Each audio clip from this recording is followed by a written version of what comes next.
Dragon ships carve through icy seas. Heroes share hearths with cunning gods. And everywhere the song of battle thunders. Welcome to the Northlands. You best sharpen your axe because the Northlands is a 5.5 Dungeons and Dragons overlay from Kobold Press. And I'll share my review right after this.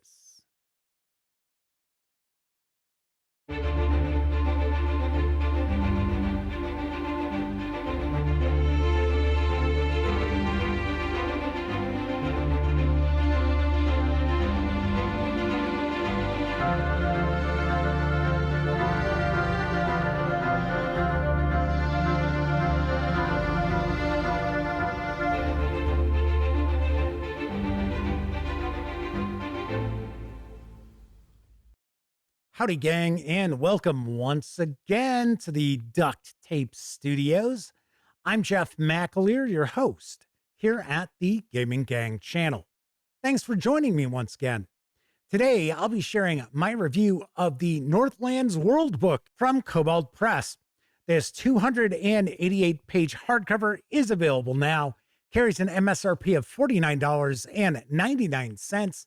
You can bundle it together with the PDF through Kobold Press for $59.99, or score just the PDF alone over at Drive-Thru RPG for $29.99.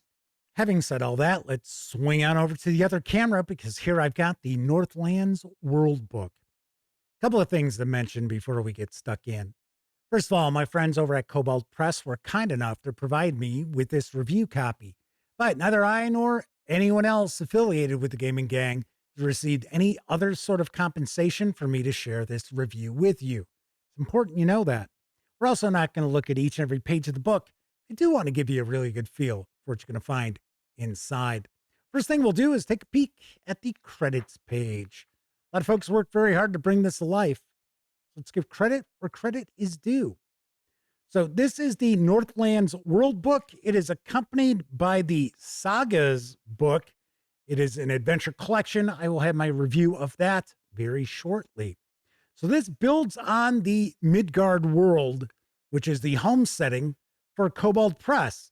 And I'm really happy to see that this isn't just something where it's like, oh, well, it's designed for the Forgotten Realms or anything like that.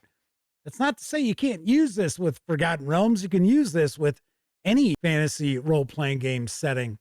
But I'm glad that we're still building on Midgard because it is such an excellent fantasy setting. So we're going to start off with some information about the Northlands regions. And I got to point out, this is all player and game master facing throughout this book. Now, granted, some is going to be more apt to be utilized by players and some more apt to be utilized by game masters. But this is not a book where we have certain sections which are unavailable to the players to take a peek at. So there are no spoilers ahead that anybody has to worry about. So we're going to start off with a gazetteer about the Northlands. We're going to get into detail about a timeline, and then we'll actually explore the various different regions which make up the Northlands. Each of the regions will get information about what are some of the features of that region. What is it known for? We'll get details about the leadership as well as some various different important NPCs, some plot lines you can use in different campaigns, as well as conflict that's taking place within the region and possibly with neighbors around that region. And then we'll finish up with some adventure hooks. And we have got a lot of information, a lot of different regions. And each region is probably going to be more suited to certain kinds of adventures than other regions. So as an example, we've got a region which is ruled by giants. We've got a region that's ruled by werekin.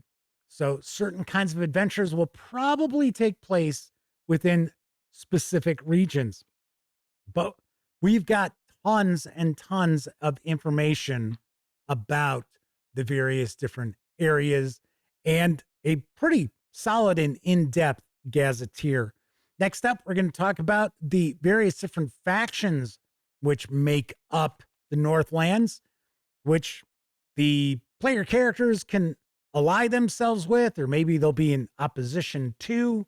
Something I always like about the Midgard setting books, it isn't a given that your player characters are going to be good characters. Some role-playing game releases, it's just kind of taken for granted that the player characters are all going to be relatively good or neutral sorts of characters. That's not the case with Midgard. I like that a ton because it gives the game masters and players out there a lot more wiggle room as far as how to utilize the setting. Next, we're going to get into a lot of the new character creation content. So we've got new subclasses. Each of the classes will have a new subclass. So as an example, with the Druid, we've got the Circle of Fenris. We're going to see some new feats, which are available at level 3, level 6, level 10, and level 14. For most of these, some of the levels might be a little bit different. You might have something where it's 3 feats that unlock at level 3, or something unlocks at level 17. But for the most part, we're looking at 3, 6, 10, usually 14. And then it'll give us a breakdown of those various new feats. We will also have some more detailed information about feats a bit later on in the book. Then we're going to get into our races. So we've got Beastkin, we've got Giantkin, we've got Trollkin, we've got the Bearkin, which are a big deal in Midgard. We also have the Werekin.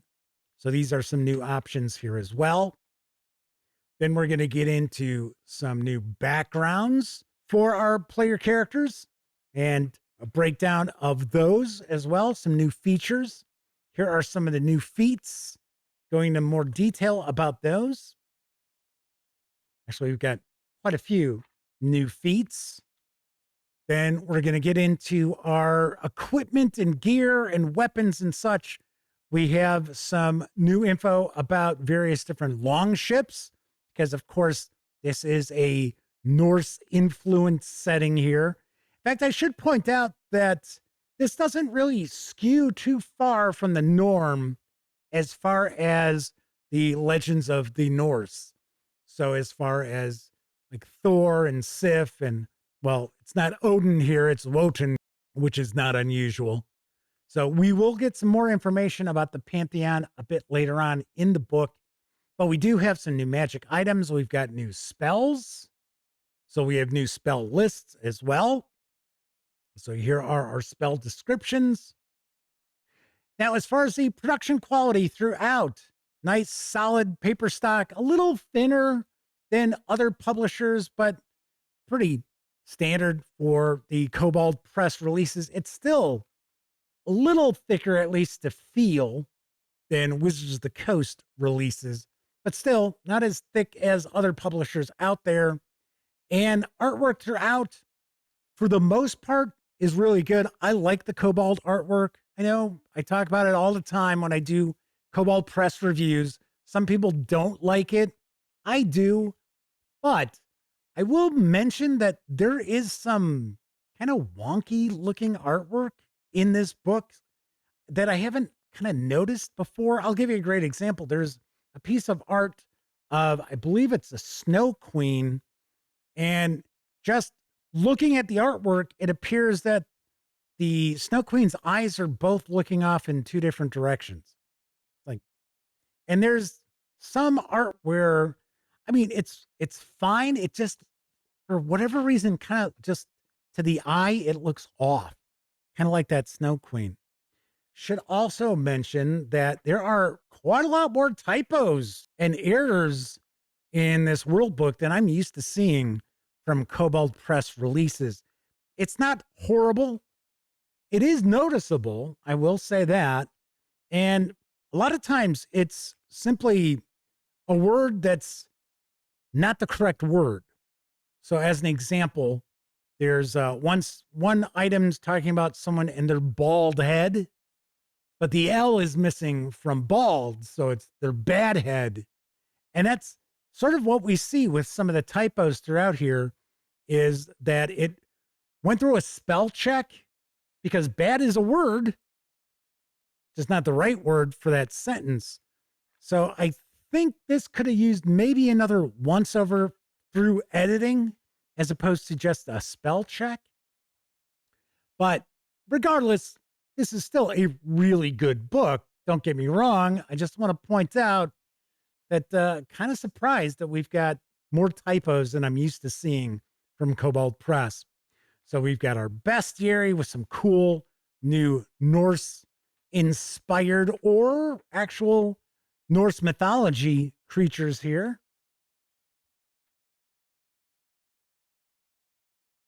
And then we will have a section with NPCs, like standard NPCs, like soldiers and witches and things like that.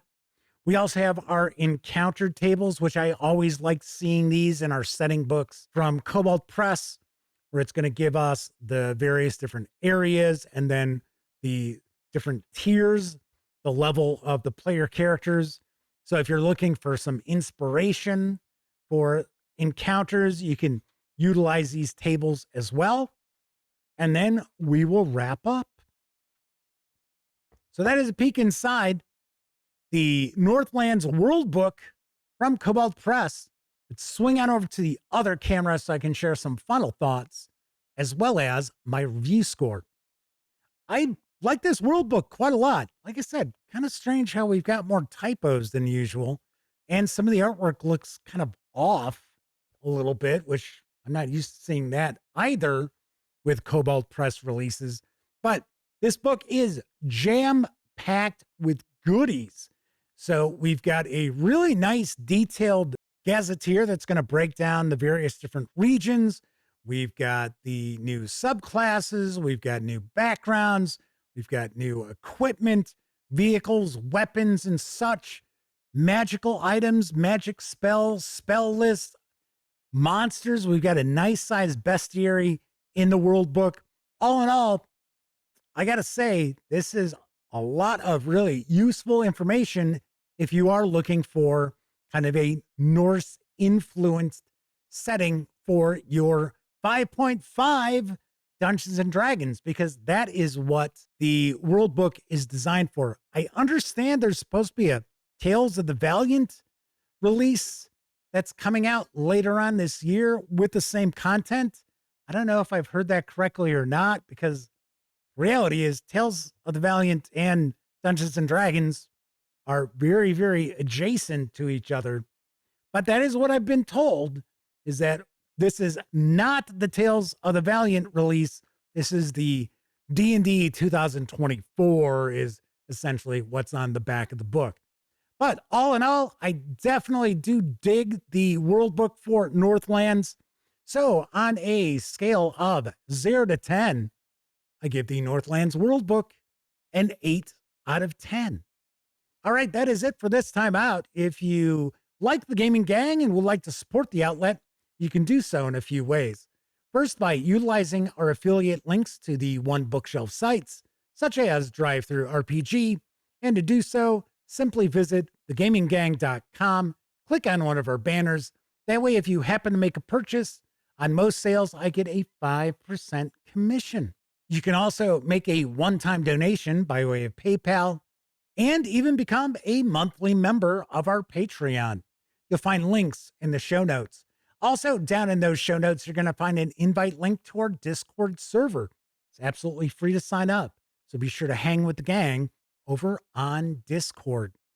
If you like the video, by all means, please give it a quick thumbs up.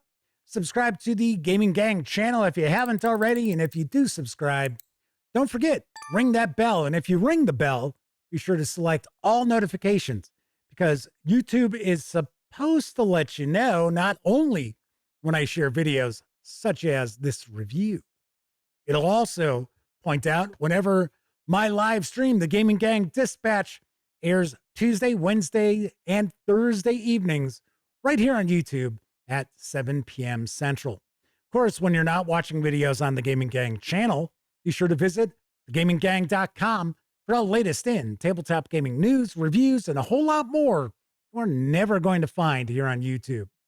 You know the drill. Get your geek on at thegaminggang.com. Thank you very much for watching. Once again, I'm Jeff McAleer, and until I see you next time, certainly hope all of you get to enjoy plenty of great gaming with your gang.